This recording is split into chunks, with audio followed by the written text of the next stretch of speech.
नमस्कार दोस्तों, मेरा नाम शहजाद अहमद है। आज मैं आप लोगों को जलियांवाला बाग हत्याकांड के पीछे की पूरी कहानी बताऊंगा कि आखिर ये घटना क्यों हुई और इसके बाद भारत में अंग्रेजों के खिलाफ कैसे माहौल बनने लगा। आज मैं आपको इसी पे पूरा बताऊंगा, पूरा इतिहास बताऊंगा।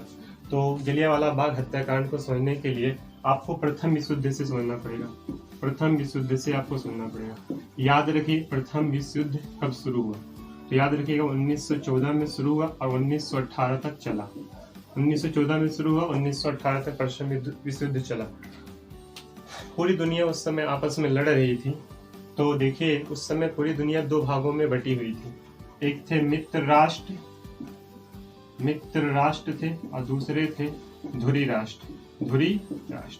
एक तरफ थे मित्र राष्ट्र, एक तरफ थे धुरी राष्ट्र। मित्र राष्ट्र में जैसे अमेरिका हो गया, चीन हो गया, रूस हो गया, ये थे। अधूरी राष्ट्र में जैसे जापान हो गया, जर्मनी हो गया, बुल्गारिया हो गया, ये सब देश थे। तो दुनिया आपस में लड़ रही थी। तो जब मित्र राष्ट्र के लोग धीरे धीरे हारने लगे तो उन्होंने अलग अलग देशों के, जहाँ पर उनकी मतलब वो राज करते थे, वहाँ के लोगों से सहारा लेने लगे। इसी क्रम में उन्होंने भारत से भी कहा कि अगर आप हमारा विश्व युद्ध में साथ देंगे तो हम भारत को आज़ाद कर देंगे। तो भारतीयों ने सोचा कि हमें इंग्लैंड का साथ देना चाहिए ताकि वो हमें आज़ाद कर दे। तो याद रखिए, भारत भी इस युद्ध में शामिल हो गया इंग्लैंड की तरफ से। और इसी समय याद रखिएगा 1915 ईस्वी में गांधी जी दक्षिण अफ्रीका से वापस आए। याद रखिएगा, गांधी जी दक्षिण अफ्रीका से वकालत की डिग्री लेकर आए थे। उन्होंने इसका विरोध भी किया, लेकिन फिर कहा कि हमें आज़ादी मिल जाएगी तो हम साथ देने के लिए तैयार हैं अंग्रेजों का। तो देखिए, ऐसे विश्व युद्ध 1918 तक चला और 1918 में ये मित्र राष्ट्र वाले जीत गए। यानी जो जिसमें इंग्लैंड था, अमेरिका था, ये इनकी जीत हो गई। तब जब इंग्लैंड जीत गया तब भारतीयों ने कहा कि आपने हमसे वादा किया था कि आप जब जीत जाओगे विश्व युद्ध में तो आप हमें आज़ाद कर दोगे, आप हमें आज़ाद कर दो। फिर अंग्रेजों ने कहा कि नहीं, हम आपको आज़ाद नहीं करेंगे।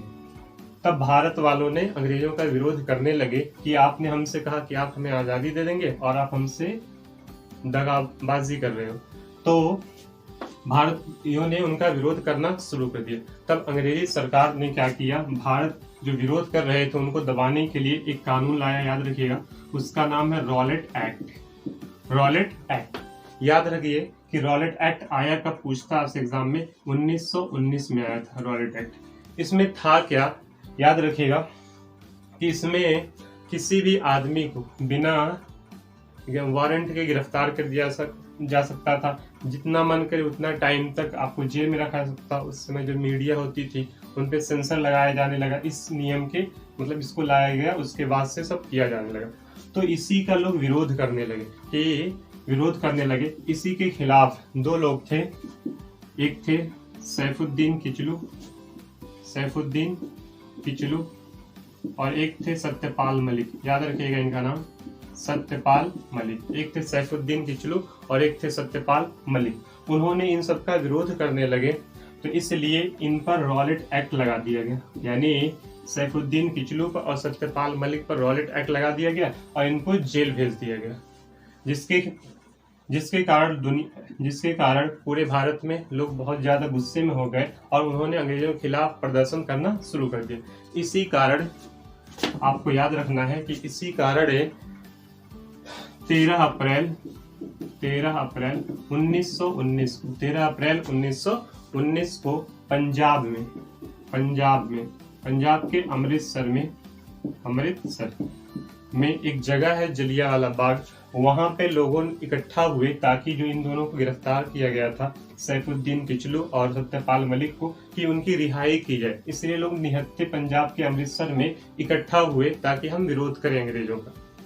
तो उसी समय याद रखिए, पुलिस सुरक्षा के लिए जो आए थे कुछ लोग, उनमें था एक जनरल डायर। क्या था? General Dyer. इनको सुरक्षा के लिए भेजा गया था। इन्होंने देखा बहुत सारे हजारों की संख्या में लोग आए हैं, तो इसने पुलिस वालों को आदेश दे दिया कि इन सब पर गोली चला दिया जाए और इन सबको मार दिया जाए। और वहाँ पे जो सैनिक थे उन लोगों ने निहत्थी भीड़ पर हमला कर दिया और जितने भी लोग थे वहाँ पे सब मारे गए। मतलब आप याद रखोगे कि उस समय लोग उतना गोली से नहीं मरे थे जितना इधर उधर भागने में मर गए थे। आपको पता होना चाहिए उस समय जो कुआं था वो सारा कुआं खून से भर गया था, मतलब बहुत ज्यादा लोग मारे जाने लगे थे, जिसके कारण पूरी दुनिया में अंग्रेजों की गिरगिरी हुई। पूरी दुनिया में प्रेस वालों ने लिखने लगे कि भारत में अंग्रेजों ने नरसंहार कर दिया है। जिसके बाद जो अंग्रेजी सरकार थी जनरल डायर को हटा करके उसे इंग्लैंड भेज देती है। जनरल डायर को हटाकर उसे इंग्लैंड भेज देती है।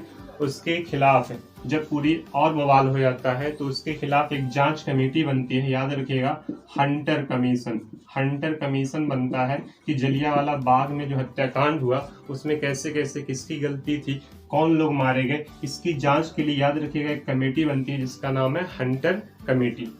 उसके बाद जनरल डायर को हटा दिया जाता है, उसको भेज दिया जाता है इंग्लैंड। और याद रखिएगा तभी इसका बदला लेने के लिए भारत के एक सूरवीर योद्धा थे जिनका नाम था उधम सिंह। याद रखिएगा उधम सिंह ये चले जाते हैं इंग्लैंड और बाद में 7-8 साल बाद 1927-28 तक ये जनरल डायर को गोली मार देते हैं जलियांवाला बाग हत्याकांड के बदला लेने के लिए। याद रखिए ये जलियांवाला बाग जो हत्याकांड हुआ था इसके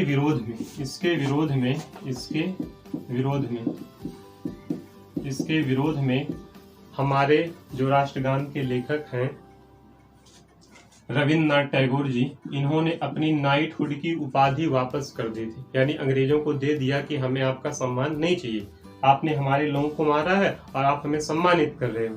तो इन्होंने और नाइटहुड की उपाधि वापस दे दी। नाइटहुड क्या है? ये इंग्लैंड की महारानी द्वारा दिया जाने वाला सबसे बड़ा पुरस्कार है, उन्होंने इसको वापस कर दिया। और याद रखिएगा 1920 में गांधी जी ने असहयोग आंदोलन चलाया था, क्योंकि जलियांवाला बाग हत्याकांड हुआ था, इसके कारण गांधी जी ने असहयोग आंदोलन 1920 में चलाया। तो यही याद रखिए, यानी जलियांवाला बाग हत्याकांड के पीछे का क्या कारण था कि हमने अंग्रेजों का प्रथम विश्व युद्ध में साथ दिया, उन्होंने कहा हम आपको आजादी दे देंगे, लेकिन वो अपनी बात से मुकर गए और उन्होंने रॉलेट एक्ट ले आए, जिसके खिलाफ अगर आप उनके खिलाफ धरना देंगे तो आपको जेल में बंद कर दिया जाएगा। इसलिए इन दोनों को गिरफ्तार कर लिया गया और वहां पे लोग इनके खिलाफ विरोध प्रदर्शन करने के लिए अंग्रेजों के खिलाफ उतरे तो इन्होंने सबको गोली मरवा दिया। याद रखिए ये सारी चीजें आपको समझ में आ गई होंगी। अब देखिए इससे रिलेटेड कुछ क्वेश्चंस कर लेते हैं ताकि आपको और अच्छे से समझ में आ जाए। देखिए जलियांवाला बाग हत्याकांड पे एग्जाम में क्वेश्चंस कैसे आते हैं, अगर आपने ध्यान से समझा होगा तो बड़े आसानी से सारे क्वेश्चंस कर लेंगे। पहला क्वेश्चन है प्रथम विश्व युद्ध कब हुआ था? आपसे एग्जाम में पूछा जाता है प्रथम विश्व युद्ध कब हुआ था। तो आपके पास ऑप्शन 4 दिख रहे हैं, आप देखिए 1914 दिया हुआ है, 1915 दिया, 1916, 1917। बताइए प्रथम विश्व युद्ध कब हुआ था? तो आपको बताए थे कि प्रथम विश्व युद्ध कब हुआ था? प्रथम विश्व युद्ध 1914 में हुआ था। प्रथम विश्व युद्ध कब हुआ था? 1914 में हुआ था। तो आपका ऑप्शन नंबर ए सही हो जाएगा। याद रखिए प्रथम विश्व युद्ध कब हुआ था? 1914 में। और खत्म कब हुआ था? 1918 में। 1918 में प्रथम विश्व युद्ध समाप्त हो गया था। तो ये आपका पहला ऑप्शन सही हो गया। अब देखिए क्वेश्चन नंबर 2 देखिए। क्वेश्चन नंबर 2 क्या है? ध्यान से देखिए। गांधी जी दक्षिण अफ्रीका से कब वापस आए थे? यानी पूछ रहा क्वेश्चन दिख रहा है देखिए आपको कि गांधी जी दक्षिण अफ्रीका से कब वापस आए थे। तो आप देखिए 1916 दिया हुआ है, 1915 दिया हुआ, 1918, 1914। बताइए आपने पढ़ा है गांधी जी वापस कब आए थे? तो गांधी जी याद रखिएगा दक्षिण अफ्रीका से 1915 में वापस आए थे। गांधी जी का वापस आए थे 1915 में। ऑप्शन नंबर सी आपको दिख रहा होगा, अगर आपने ध्यान से पढ़ा होगा तो याद रखिए पूछा जाता है कि गांधी जी दक्षिण अफ्रीका से कब वापस आए, तो आपको बताना है 1915 ईस्वी में वापस आए थे। अब आपका जो तीसरा क्वेश्चन है, आप देखिए स्क्रीन पे तीसरा क्वेश्चन, जलियांवाला बाग हत्याकांड कब हुआ था? मोस्ट इंपॉर्टेंट क्वेश्चन है। पूछा जाता है कि बताइए जलियांवाला बाग हत्याकांड कब हुआ था?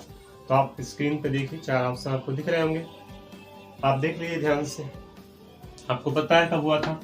13 अप्रैल 1919 को हुआ था। 13 अप्रैल 1919 को क्या हुआ था? जलियांवाला बाग हत्याकांड हुआ था, जिसमें जनरल डायर ने गोली चलाने का आदेश दिया, जिसमें 1000, 2000 कई हजार लोग मारे गए और कई हजार की संख्या में लोग घायल भी हुए थे। तो इसका आंसर ये हो जाएगा। क्वेश्चन है आपका कि गांधी जी ने असहयोग आंदोलन कब किया। गांधी जी ने असहयोग आंदोलन कब किया?